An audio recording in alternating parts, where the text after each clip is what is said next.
हालै मात्र नेपाली राष्ट्रिय महिला फुटबल टिमले घरेलु मैदानमा 4 नेसन्स कप खेल्यो।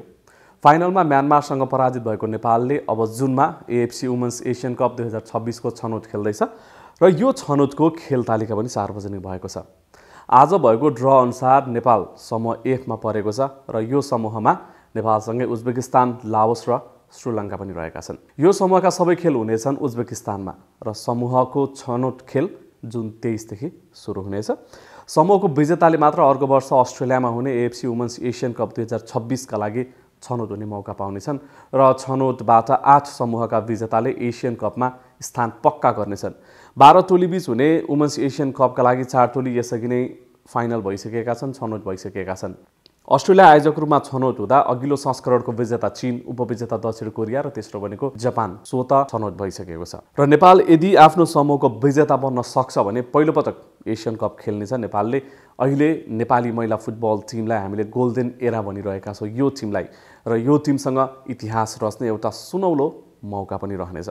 तर यो त्यति सजिलो भने पक्कै पनि छैन, किनकि यो समूहमा नेपालको लागि बाधक बन्न सक्ने एउटा टिम रहेको छ, उज्बेकिस्तान। उज्बेकिस्तान फिफा वरियरता हामीले हेर्ने हो भने 50औं स्थानमा छ, नेपाल 79औं स्थानमा रहेको छ। नेपालभन्दा उज्बेकिस्तान फिफा वरियरतामा निकै अगाडि छ, यो स्टेटले पनि देखाउँछ। र वरियरतामा मात्र होइन कि नेपालले उज्बेकिस्तानसँग खेलेको सबै खेलमा अहिलेसम्म हार बेहोरेको छ। नेपालले हालसम्म उज्बेकिस्तान विरुद्ध 3 खेल खेलेको छ, जसमा 3 खेल पराजित भएको छ।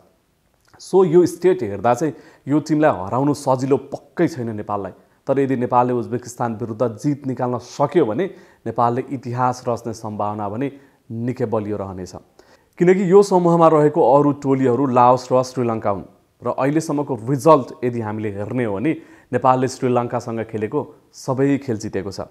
नेपाल र श्रीलङ्का बीच अहिलेसम्म 8 पटक प्रतिस्पर्धा भएको छ र नेपालले सबै यानि कि 8 पटक जित हासिल गरेको छ। यो हिसाबले नेपाल यस पटक पनि हावी हुन सक्छ। यस्तै श्रीलङ्का फिफा वरियरतामा पनि नेपालभन्दा निकै पछाडि रहेको छ। नेपाल 79औं स्थानमा, श्रीलङ्का 158औं स्थानमा रहेको छ। नेपालकै समूहमा रहेको अर्को टोली लाओस भने नेपालको लागि नयाँ टिम हो, किनकि नेपालले लाओससँग अहिलेसम्म खेलेको छैन, जसले गर्दा लाओसको टिम कस्तो छ भनेर नेपालले नजिकबाट बुझ्न पनि पाएको छैन। तर फिफा वरियरतामा लाओस नेपालभन्दा केही पछाडि छ, 107औं स्थानमा रहेको छ र यो खेल पनि केही हदसम्म नेपालका लागि चुनौतीपूर्ण नै हुनसक्छ, किनकि नयाँ टिम पनि हो। जे होस्, तर मौका भने पक्कै हुनेछ नेपाललाई। तर यसका लागि अहिलेदेखि नै तयारीमा भने पक्कै पनि लाग्नु नै पर्यो। छोटो तयारीले हुँदैन। अब करिब 3 महिनाको समय मात्र बाँकी छ यसका लागि, र अब क्लोज क्याम्प राखेर बाँकी तयारी अगाडि बढाउने हो भने नेपालले राम्रो रिजल्ट निकाल्नेछ। र हामीले नेपालको अहिलेको राष्ट्रिय महिला फुटबल टिमलाई गोल्डन एरा भनिरहँदाखेरि हामीसँग त्यो क्षमता भएका खेलाडीहरू पनि छन्। एन्फाले यदि तयारी राम्रो गर्ने हो भने रिजल्ट पक्कै पनि राम्रो आउनेछ। हाम्रो चेलीहरूलाई खेल्छ नेपाल टिमको तर्फबाट शुभकामना।